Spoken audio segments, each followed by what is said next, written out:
In Jesus Christus se naam groet ek jou vandag. Hierdie is jou vriend, jou broer in die Here Jesus Christus, Koert Jordaan. My bediening staan op vir Jesus. En ek groet jou op hierdie nuwe dag, splinternuwe geseënde dag, gegee uit die hemele uit. Gister is verby, ons sal hom nooit ooit weer kan oorhê nie. Maar vandag is 'n splinternuwe dag, 'n geleentheid, 'n kans wat die Here vir jou gee om jou lewe reg te stel en om reg te wees, jou lampe vol te maak en voorberei te wees vir die dag wanneer die Here kom. My liewe broer en suster, hierdie is een van my kort leerstellings as die Here opnuut op my hart kom lê het. Ek het nou die dag, kyk ek na 'n dokumentêr op my YouTube kanale en ek luister na 'n man wat praat, dit was 'n wit man wat gepraat het en hulle het 'n bietjie 'n debat gevoer oor wit brein en swart mense.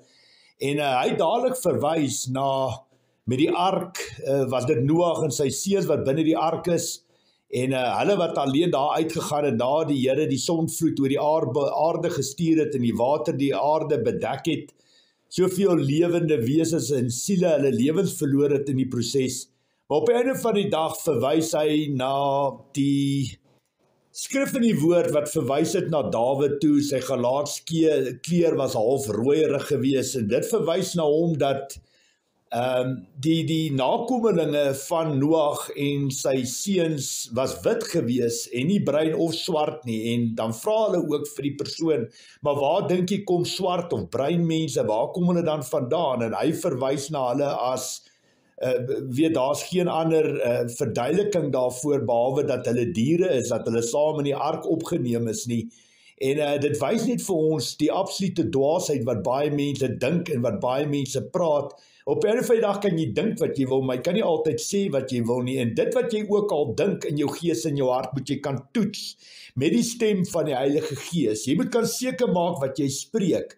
Want dis niks anders as jy op 'n einde van die dag uit die wolke uit afkyk na ander mense as hoogmoed nie. En jou woorde maak skade, en die manier hoe jy dink wys eintlik vir mense hoe dwaas jy is, en dat jy die Here se naam in oneer bring, want onder die vaandel van die Christen geloof gebruik jy jou woorde, gebruik jy jou geloof om mense te trap en te slaan en te verneder, en eintlik maar half 'n grap van hulle te maak. Maar die Here het kort en kragtig 'n boodskap op my hart wat ek met almal moet deel wat vandag na my luister. En hy het vir my 'n skrif of 2 gegee wat hy wil graag hê ek moet vandag met die publiek deel. En dis die lekkerste van die woord van God. Ons laat die Bybel die praatwerk doen. Ek is maar net die instrument waardeur die Heilige Gees spreek. En mag die Here ook daardeur verheerlik word. En ook die saad wat nou in jou hart geplant word, mag die Here daai saad behoed, bewaar, beskerm, kunsmis en water gooi, natuurlik die lande in oes as die saad ryp is. Hoor mooi wat die Here op my hart lê om met julle te deel. Uit Noag se 3 seuns is die hele aarde bevolk. Die Here gee vir julle Genesis 9 vers 18 en vers 19. Luister baie mooi. Noag se seuns wat uit die ark gekom het, was Sem, Gam en Jafet. Gam was die pa van Kanaan. Dit was Noag se 3 seuns, en uit hulle is die hele aarde bevolk. Die Here het dit baie duidelik, ek moes dit 'n absolute nota daarvan maak, dat dit was Noag se 3 seuns, en uit hulle is die hele aarde bevolk. Maar jy weet, my liewe broer en suster, die Here is die God van die onmoontlike, en ons weet, ons skryf vandag hoeveel wit mense, en hoe die Here ons almal uniek geskaap het met ons eie DNA. Party mense het wit haar, party wit mense het bruin haar, party mense het wit mense het swart haar, party mense het 'n absolute hoe kan ek sê 'n blasvel, en party het 'n sagte vel, en dit is uniek hoe die Here ons skaap het. Party mense is lang, party mense is kort, party mense is oorgewig, party mense is brandmaar. Verstaan my punt? Dit is, die Here het ons almal uniek geskape, en dis moeilik as 'n mens probeer praat van 2, 3, 4000 jaar terug, en dan moet 'n mens kan luister wat die Heilige Gees vir jou sê, en met alles het God 'n doel en 'n rede en 'n plan gehad.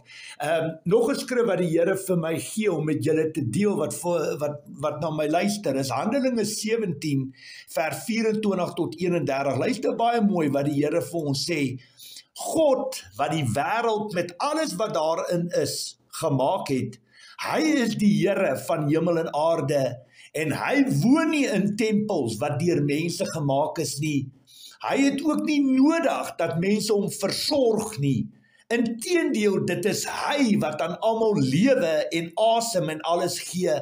Uit een mens, en die naam wat die Here daar vir my gegee het is Noag, want uit Noag wat op die ark is, was hy 3 seuns, en uit die 3 seuns uit is die hele aarde bevolk, soos ek nou vir julle verwys het in Genesis 9, vers 18 en 19. Kom ons lees daai stuk. Uit een mens, Noag, het hy al die nasies gemaak.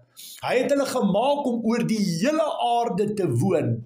Hy het bepaal hoe lank hulle sal bestaan en waar hulle sal woon. God het hulle gemaak om hom te soek met 'n hoofletter, al sou hulle ook moes rondtas om hom te vind. Hy is nie ver van enigeen van ons af nie, want deur hom lewe ons, beweeg ons en bestaan ons. Of soos party van julle digters ook gesê het, ons stam ook van hom af met 'n hoofletter. Aangesien ons dan self van God afstam, moet ons nie dink dat die godheid aan beelde van goud, silwer of klip gelyk is nie. Dit is bloot skepinge van menslike vaardigheid en verbeelding. God het die tye van onkunde oorgesien, maar nou roep hy met 'n hoofletter al die mense oral op om hulle te bekeer, want hy het 'n dag bepaal waarop hy regverdig oor die wêreld gaan oordeel deur 'n man wat hy uitverkies het. As bewys daarvan vir almal het hy hom, wat sy naam Jesus is, uit die dood laat opstaan. 'n Fantastiese skrif. En baie belangrik, luister baie mooi na dit wat die Here op my hart nou lê. My liewe boetie en sussie, luister hierso. Luister wat die Here vir jou sê, deur die Heilige Gees wat binne my, om my en deur my manifesteer. Niks wat ek sê of wat ek doen is uit myself uit nie. Dit is alles net genade van bo af. Ek het my gawes verniet ontvang, ek moet dit verniet kan uitdeel ook. Luister mooi en kyk deur my oë wat die Here op my hart lê. As 'n Jood, sien dit in jou geestesoog, as 'n Jood wat binne Israel of Jerusalem bly, man of 'n vrou of 'n kind, as een van hulle tot bekering kom, wat se gees ontvang hy of sy? Wat 'n gees ontvang hulle? Ontvang die Heilige Gees. Sien dit in jou geestesoog. En as 'n wit Afrikaner boer tot bekering kom, wat se gees ontvang hy of sy? Verstaan, dit hang af of dit 'n vrou of 'n man of 'n kind, dit maak nie saak nie. Vir my gaan dit oor, as 'n wit Afrikaner boer tot bekering kom, wat se gees ontvang hy? Hy ontvang die Heilige Gees. As 'n ligbruin Zulu man of vrou in KwaZulu-Natal tot bekering kom, hulle harte vir Jesus Christus gee, wat se gees ontvang hy of sy? Die Heilige Gees. As 'n donkerbruin swart Khoza man of vrou in die Oos-Kaap tot bekering kom, wat se gees ontvang hy of sy? Hulle ontvang die Heilige Gees. Nou luister baie mooi, die Heilige Gees, my liewe broer, suster, ken geen limite of perke nie. In God se koninkryk is daar geen rassekwotas of taalvereistes nie. Almal is welkom. Ek sê altyd vir mense, jy glo in die Heilige Gees, dan sê hulle vir my, ja Koert, ons glo in die Heilige Gees, dan sê ek, kan jy die Heilige Gees sien? Dan sê hulle vir my, nee Koert, dan sê ek vir hulle, nou net so kom Satan ook na jou toe. Jy kan dit nie sien nie, want jou geestesoog is toe. En dit wat baie belangrik is, baie van ons is in vlees vasgevang, ons kyk deur wêreldse menslike oë na die wêreld, en nie deur God se oë nie. En dit waar Romeine 8 vers 5 inkom, wat die Here sê, die wat vleeslik is, bedink vleeslike dinge, en die wat geestelik is, geestelik dinge. En dit is verskriklik belangrik. Onthou, gaan lees Johannes 4 vers 23 en 24. God het gesê dat die ware aanbidders God in gees aanbid en dien. Verstaan jy? God is gees, ons moet God in gees en in waarheid aanbid en dien. Want daai tydperk het aangebreek. So jy kan nie in vlees, deur menslike vleeslike oë na die wêreld kyk nie. Dit gaan nie net oor die kleur van 'n persoon of die taal wat hy praat. Dit gaan oor wat as jy deur God se oë kyk, wat binne die hart en die gees van mense aangaan. Dis hoekom Jesus ook gesê het in Matteus 12, 46 tot 50, wie is Jesus se moeders, wie is sy broers, wie is sy susters? Almal wat die wil van God doen. En dit wat baie belangrik is, 'n boom word aan sy vrugte uitken. 'n Goeie boom kan nie slegte vrugte dra, 'n slegte boom ook nie goeie vrugte nie. En dis wat baie belangrik is. Ek gaan alles wat ek nou vir jou sê in een skrif opsom. Hier is die opsomming van die egte suiwer evangelie van God, soos die Here dit vandag op my hart gelê het, om dit vandag na jou, wat vandag na my luister, 'n kort kragtige boodskap om dit op die tafel te sit, en gaan toets dit, toets die woord met die woord. Hier is die skrif, en ek sluit ook af met hierdie skrif, Efesiërs 3, vers 5 en 6, maak toe jou oë, luister wat ek nou gaan lees. Nog nooit tevore in die geskiedenis is die geheimenis aan die mensdom bekend gemaak, soos God dit nou, deur die Gees, dis die Heilige Gees, aan sy heilige apostels en profete geopenbaar het nie.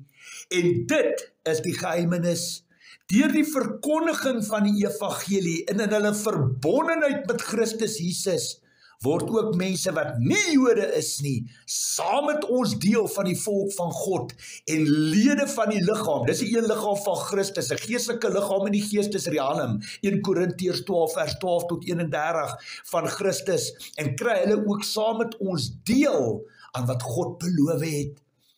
Nou kan ons verstaan hoekom die prys wat Jesus betaal het soveel waarde dra, en dat ons, as ons deur God se oë kyk, sien hoe hy die gekom en God se koninkryk aarde toe gebring, en hoe hy die tafel vir ons almal kom gelyk maak, Jood of nie Jood, wat ons kan gryp na hom, en die gees van God ontvang in liefde, en dan deel word van 'n Christelike familie, die een liggaam van Christus, die bruid van Jesus, die geestelike volk van God, waarvan die woord, die skrif ons leer in 1 Korintiërs 12 vers 12 tot 31. My liewe broer en suster, in die hemel is daar nie rassakwotas of taalvereistes nie, dit gaan oor wat in jou hart aangaan.